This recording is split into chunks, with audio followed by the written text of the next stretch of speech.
ఒక వీడియోని తీసుకురాబోతున్నాను. ఏంటి సార్ మరి ఆ వీడియో చూడనా? ఇప్పుడు అందరము కూడా టెట్ అనేటువంటి ఒక అద్భుతమైనటువంటి ఎగ్జామ్ రాయడానికి సన్నద్ధమై ఉన్నాం. మరి టెట్ 1 అనగా ఎస్జిటి వాళ్ళు రాస్తున్నారు. మరి టెట్ 2 అనగా స్కూల్ అసిస్టెంట్లు రాస్తున్నారు. మరి ఇందులో చాలామంది ఇప్పుడు పడుతున్నటువంటి ఒక తాపత్రయం ఏంటంటే టెట్లో ఇక్కడ ఉన్నటువంటి ఒక్క నెలలో ఎక్కువ మార్కులు ఎలా తెచ్చుకోవాలి, ఎక్కువ మార్కులు తెచ్చుకోవడం అంటే మనం అనుకున్నంత ఈజీ కాదు. ఇప్పుడు నేను సిలబస్ చెప్పి ఇందులో ఈ చాప్టర్లు ఉన్నాయని చెప్తే పుణ్యకాలం కాస్త అయిపోతుంది. మరి మీరు నా మీద పెట్టుకున్న నమ్మకం ఏదైనా సరే ఒక సబ్జెక్ట్లో ఇంపార్టెంట్ టాపిక్స్ అవి వచ్చే విధానం మా సార్ చెప్తారని మీరు నమ్మకం పెట్టుకున్నారు కాబట్టి దాని గురించి చెప్పే ప్రయత్నం చేస్తాను. అయితే ఫస్ట్ ఆఫ్ ఆల్ మీ అందరికీ నేను చెప్తున్నటువంటి ఒక చిన్న విషయం ఏంటి సార్, ఎప్పుడూ కూడా ప్రిపరేషన్ ప్లాన్ అనేటువంటిది షార్ట్ టర్మ్లో పెట్టుకోకండి. ఎందుకు సార్ ఇలా అంటున్నారు? ఒక్కసారి ఎస్జిటికి ప్రిపేర్ అవుతున్నటువంటి విద్యార్థులు చూసుకోండి. మీరు టెట్లో ఏమేమి సబ్జెక్ట్స్ ప్రిపేర్ అవుతారు? Psychology yes, Telugu yes, English yes, maths yes, content ఇక్కడే ఒక విషయం రావాలి. కంటెంట్ టెట్కి ప్రిపేర్ అయ్యేటప్పుడు 1 to 8 అని అంటున్నారు. చూడండి, తెలిస్తే తెలుసని మాట్లాడాలి, తెలియకపోతే తెలియదని మాట్లాడాలి. సగం నాలెడ్జ్ తోటి బతకద్దు. మీరు క్వశ్చన్ పేపర్లు ప్రీవియస్ క్వశ్చన్ పేపర్లు చూసుకోండి, ఎక్కడ 8th క్లాస్తో ఆగల. ఎగ్జాంపుల్ చెప్తాను. థైరాక్సిన్ అనేటువంటి ఒక హార్మోన్ లార్వా యొక్క రూపవిక్రీ కావాలా వద్దా? ఇది 10th బేస్డ్ క్వశ్చన్. కాబట్టి టెట్లో 8కి ఆగుతున్నాడు అనేది పచ్చి అబద్ధం. ఎవరైనా చెప్పుంటే దాన్ని మానేయండి. ఎస్ సార్, కంటెంట్తో పాటు ఇంకా ప్రిపేర్ అవుతారు. మెథడ్స్. ఇప్పుడు ఇవన్నీ ప్రిపేర్ అయ్యావు, జాబ్ వస్తుందా? రాదు. స్కోర్ వస్తుంది. సింపుల్గా చెప్పాలంటే నా ఉద్దేశంలో టెట్ అంటే ఎంగేజ్మెంట్ తర్వాత వెళ్ళేది పెళ్ళి. ఆ పెళ్లి పేరే డిఎస్సి. మరి డిఎస్సిలో ఏం ప్రిపేర్ అవుతావు? Psychology, Telugu, English, maths, content, methods. అంటే టెట్లో నువ్వు ప్రిపేర్ అయిన ప్రతి సబ్జెక్టు మళ్ళీ డిఎస్సికి ప్రిపేర్ అవుతున్నావు. Why TET, why not DSC? TET ఎందుకు నీకు కావాల్సిన డిఎస్సి కదా. కాబట్టి టెట్ ప్రిపరేషన్ కూడా డిఎస్సి స్థాయిలో చెయ్యి. సార్ మరి డిఎస్సిలో ఎక్స్ట్రా ఏం వస్తాయి? That game changers GK, general knowledge 10 marks తోటి నిన్ను ఎటువంటి పరిస్థితులకైనా తీసుకెళ్ళగలదు. అలాగే పిఐఈ, పర్స్పెక్టివ్స్ ఇన్ ఎడ్యుకేషన్, ఈ 2 గేమ్ చేంజర్లు కాబోతున్నాయి. ఎందుకు? పైన ఉన్నవన్నీ టెట్కి చదువుతున్నారు, చదవకుండా వదిలేసేది ఏంటి? GK and PIE. మరి ఆ గేమ్ చేంజర్స్ గురించి చూద్దాం. కాబట్టి ఇప్పుడు ఈ టెట్ 1 వాళ్ళు ఏమేమి ప్రిపేర్ అవుతున్నారో అర్థమైంది. సార్ మరే టెట్లో బయాలజీకి ఎన్ని మార్క్స్ వస్తున్నాయి సార్? టెట్లో పేపర్ 1 వాళ్ళకి బయాలజీ 6 మార్క్స్ వస్తున్నాయి. 6 మార్క్స్. మరి 6 మార్క్స్ని తెచ్చుకోవాలంటే ఏంటి?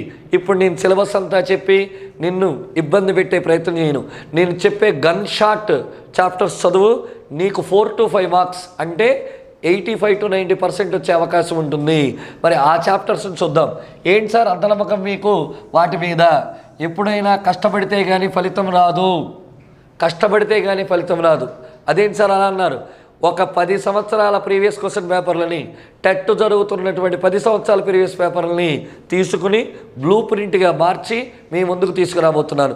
మరి ఎస్జిటి వాళ్ళకి టెట్ 1లో ఎక్కువగా వస్తున్న బయాలజీ టాపిక్స్ ఏంటి సార్? నెంబర్ 1 కణశాస్త్రం. మై డియర్స్, మళ్ళీ చెప్తున్నాను, కణశాస్త్రాన్ని మనం ఇంగ్లీష్లో సెల్ బయాలజీ అంటాం. మరి సెల్ బయాలజీ నుంచి ఎక్కువ మార్కులు వస్తున్నాయి. మరి ఎక్కడ చదవాలి సార్? ఇది 8th క్లాస్లో ఉంది, 9th క్లాస్లో ఉంది. బిట్టు మిస్ అయ్యే అవకాశమే లేదు. మై డియర్ ఆస్పిరెంట్స్, కమాన్, కణశాస్త్రాన్ని చదవండి, 1 or 2 మార్క్స్ తెచ్చుకోండి ఎవరికైనా సరే. సార్ తర్వాత వచ్చేది సూక్ష్మజీవ శాస్త్రం. ఎటువంటి పరిస్థితిలో కూడా బిట్టు మిస్ అవ్వదు. మైక్రోబయాలజీ, ఇది కూడా 8th క్లాస్లో ఉంది. మరి సెల్ బయాలజీ 8th క్లాస్లో ఉంది, 9th క్లాస్లో ఉంది. 8th క్లాస్ ఉపయోగకరమైన సూక్ష్మజీవులు, అపాయకరమైన సూక్ష్మజీవులు. అంటే సూక్ష్మజీవుల వల్ల పొందే లాభం ఏంటి, సూక్ష్మజీవుల వల్ల వచ్చే నష్టం ఏంటి? లాభము అంటే ఆల్కహాల్ తయారీ, పెరుగు తయారీ, బీటీ, బ్యాసిల్లస్ తురింజిసిస్ అనేటువంటివి వస్తాయి. అపాయకరమైనవి అనేక రకాలైన వ్యాధుల గురించి కూడా మనకి ఇక్కడ వస్తాయి. అంటే వ్యాధుల నుంచి కానీ ఉపయోగకరమైన సూక్ష్మ నుంచి కానీ బిట్ గ్యారంటీ. మరి సూక్ష్మజీవశాస్త్రం తర్వాత ఏంటి సార్? మానవ శరీర ధర్మశాస్త్రం. సార్ మానవ శరీర ధర్మశాస్త్రం అంటున్నారు కదా, ఏంటి? దీన్నే ఇంగ్లీష్లో హ్యూమన్ ఫిజియాలజీ అంటారు. Human physiology. మరి హ్యూమన్ ఫిజియాలజీ ఎక్కడెక్కడ ఉంది సార్?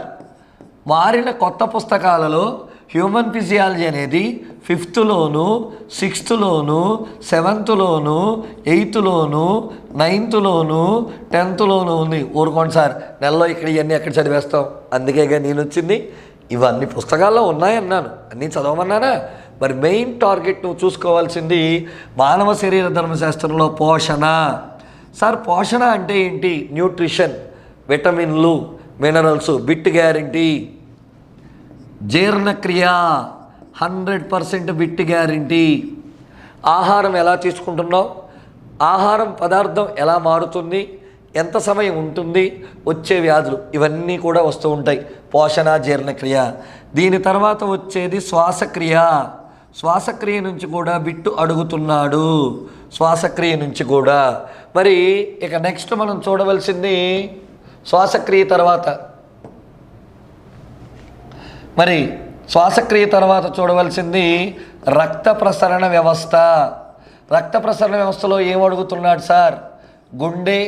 గుండెలోని గదులు, గుండె నుంచి వచ్చే రక్తనాళాలు అడుగుతున్నాడు, రక్త ప్రసరణ వ్యవస్థ నుంచి అడుగుతున్నాడు. అలాగే ఇక మనం చూస్తున్నటువంటి ఈ మొత్తంలో కూడా అతి ముఖ్యమైనటువంటిది హార్మోన్స్. ప్రతిసారి హార్మోన్స్ నుంచి అడుగుతున్నాడు నాన్న, ప్రతిసారి హార్మోన్స్ నుంచి అడుగుతున్నాడు. కాబట్టి హార్మోన్స్ నుంచి కూడా మనం చదువుకోవాలి. అలాగే అస్థిపంజర వ్యవస్థ. మరి అస్థిపంజర వ్యవస్థ అంటే టెట్ వాళ్ళకి, SGT 1 వాళ్ళకి విపరీతమైన ఇష్టమేమో తెలీదు. ప్రతిసారి బిట్ అడుగుతూనే ఉన్నాడు. మరి ఇవి మనం ఎక్కువగా చదవవలసినటువంటి విషయాలు. మానవ శరీర ధర్మశాస్త్రం తర్వాత చదవవలసింది పర్యావరణం, కాలుష్యాలు. ఇక దీనికైతే అంతే లేదు, ప్రతిసారి పర్యావరణం, కాలుష్యాల గురించి అడుగుతూనే ఉన్నాడు నాన్న. ఓజోన్ పొరకి రంధ్రం పడడం, గ్రీన్ హౌస్ ఎఫెక్ట్ రావడం, అలాగే ఆమ్ల వర్షాలు రావడం, అలాగే మురుగు నివారణ, ఇలాంటి వాటన్నిటి గురించి అడుగుతున్నాడు. పర్యావరణ కాలుష్యాలు. సార్ పర్యావరణ కాలుష్యం అనేది ఎక్కడుంది? పుస్తకాల్లో రకరకాల చోట నుంచి ఉంది. 5th to 10th పర్టికులర్గా అంటూ ఏమీ లేదు, కాబట్టి ప్రతి చోట ఉంది, చూసుకొని చదవాల్సినటువంటి విషయం. ఇక పర్యావరణ కాలుష్యం తర్వాత మనం మాట్లాడాల్సింది ఆవరణ శాస్త్రం. మరి SGT వాళ్ళకి ఆవరణ శాస్త్రం అని అడుగుతున్నాడు. నిజంగా ఒక రకంగా ఇంపార్టెంటే. ఏంటి ఆవరణ శాస్త్రం అంటే? ఫుడ్ చైన్, ఆహారపు గొలుసు, ఆహారపు పిరమిడ్. ఆహారంలో ఉండేటువంటి విషయాలు ఒక చోటు నుంచి ఇంకో చోటికి ఎలా వెళ్తాయి, ఆహారపు సంబంధించిన పదార్థాల విషయాల గురించి అంటే గొలుసు, వల, వీటి గురించి అడుగుతున్నాడు. ఆవరణ శాస్త్రం నుంచి కూడా బిట్ గ్యారెంటీ. ఇక దీని తర్వాత చివరగా అడుగుతున్నటువంటిది ఎక్కువగా ఆర్థిక జంతు శాస్త్రం. అంటే జంతువులు, వాటి యొక్క ఉపయోగం గురించి ఎక్కువగా అడుగుతున్నాడు. ఇక చివరగా వచ్చేటువంటి టాపిక్ వృక్ష శాస్త్రం. మరి వృక్షశాస్త్రం నుంచి నాన్న చెప్తున్నాను కదా, టెట్టువాడికి ఒక బలహీనత ఏమన్నా ఉందేమో. అస్థిపంజర వ్యవస్థ నుంచి కంటిన్యూస్గా అడుగుతున్నాడు, వృక్షశాస్త్రం నుంచి. అయితే అవి ఏంటి క్లియర్ కట్గా చూసుకోండి. వృక్షశాస్త్రం చదివేటప్పుడు బేసిక్స్ 8th క్లాస్ టెక్స్ట్ బుక్లో దాకా చదివితే సరిపోతుంది. ఎలా సార్? చూడు, మొక్కలు రకాలు అంటే గుల్మం అంటే ఏంటి, పొద అంటే ఏంటి, వృక్షం అంటే ఏంటి, వాటి ఎత్తుల గురించి అడుగుతున్నాడు. అలాగే వృక్షశాస్త్రం తర్వాత రూపాంతరాలు, రకరకాల రూపాంతరాల గురించి అడుగుతున్నాడు. అంటే ఏంటి మాస్టారు? క్యారెట్ వేరే కారణమా, పొటాటో అనగా బంగాళదుంప వేరే కారణమా, క్యాలీఫ్లవర్ అంటే ఏంటి అంటే అది పుష్పమా లేదా మొగ్గ, క్యాబేజీ అంటే ఏంటి మొగ్గ, అలాగే వేరుశనగలు భూమి లోపల ఉన్నాయి, పుష్పాలు భూమిలో ఉంటాయా, ఇలా విచిత్రంగా పిల్లలకి ఇంట్రెస్ట్గా ఉండేవి. అవేవి కూడా పెద్ద టాపిక్స్ ఏం కాదు, చాలా ఇంపార్టెంట్గా ఉండే టాపిక్స్ అడుగుతున్నాడు. రూపాంతరాలు, తర్వాత కిరణజన్య సంయోక్రియ ఈజీ, తర్వాత బాష్పోత్సేకం, మొక్కల నుంచి నీరు ఆవిరవడం, ఇలా కొన్ని రకాల ప్రక్రియల గురించి అడుగుతున్నాడు. ఇవి SGT వాళ్ళు మస్ట్ అండ్ షుడ్గా ప్రిపేర్ అవ్వాల్సినటువంటి టాపిక్స్. కట్టే కొట్టే తెచ్చే, ఇక మీ టైంని ఎక్కువగా వేస్ట్ చేసే అవకాశం లేదు. ఎందుకంటే ఇవి సార్ మరి దీనికి సంబంధించి మీరు ఏమైనా చేయగలరా? రేపటి నుంచి ప్రీవియస్ పేపర్లని నాకు సాధ్యమైనంత వరకు మీ ముందుకు తీసుకొస్తున్నాను. ఇయర్ వైజ్గా ఉన్నటువంటి ప్రీవియస్ పేపర్లన్నింటినీ కూడా 1 by 1 డిస్కస్ చేస్తాను. ఆ పేపర్లు కనుక మీరు చూసినట్లయితే తప్పనిసరిగా 85 to 95% మార్క్స్, అంటే 6 మార్కులకి 4-5 మార్కుల దగ్గరికి వెళ్ళిపోతారు. ప్రీవియస్ పేపర్స్ చాలా కొద్ది టైంలో ఉంటుంది. స్వీట్ అండ్ షార్ప్నెస్ మన గురించి తెలుసు కదా, మనం ప్లాన్ చేసుకున్నాము అంటే ఉండాల్సిందే. ఎందుకు ఇదంతా చెప్తున్నాను, మీరు కష్టపడుతున్నారు, మీ కష్టానికి ప్రతిఫలం దక్కించడంగా మీ అమ్మా నరేష్ సార్ బాధ్యత కాబట్టి ఆ ప్రయత్నాన్ని నేను చేస్తాను.